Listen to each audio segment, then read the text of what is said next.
ശ്രീകണ്ഠാപുരം നഗരസഭയിലെ 18-ാം വാർഡിലെ ചുണ്ടപ്പറമ്പ് 5-ാം മൈലിലെ ചേരമ്പൂട്ടിൽ ഷൈനോയുടെ വീടിന് തീപിടിച്ചു.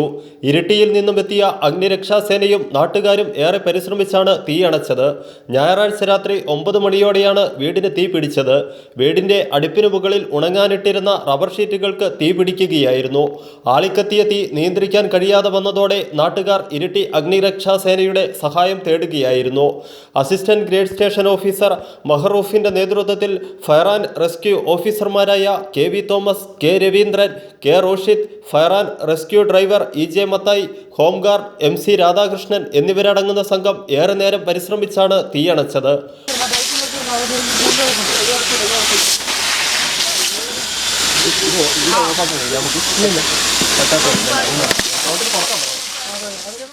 ഉൾനാടൻ വഴികളിലൂടെ പ്രയാസപ്പെട്ടാണ് അഗ്നിരക്ഷാ വാഹനത്തിന് കടന്നു പോകാനായത്. തുടർച്ചയായുള്ള ദുരന്ത കോളുകൾ ഇരിട്ടി നിലയത്തിന്റെ പ്രവൃത്തിഭാരം ഇരട്ടിയാക്കുകയാണ്. ശ്രീകണ്ഠാപുരം ആസ്ഥാനമായി ഒരു അഗ്നിരക്ഷാ നിലയമെന്ന ആവശ്യം ശക്തമായിട്ടും സർക്കാരിന്റെ ഭാഗത്തു നിന്നും യാതൊരു പരിഗണനയും മലയോരത്തിന് ലഭിക്കുന്നില്ല.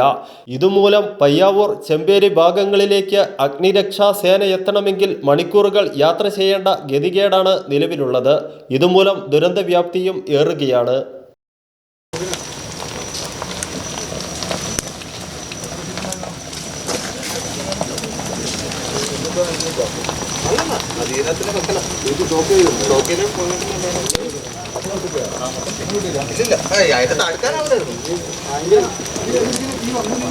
പുകയിട്ടായിരുന്നു.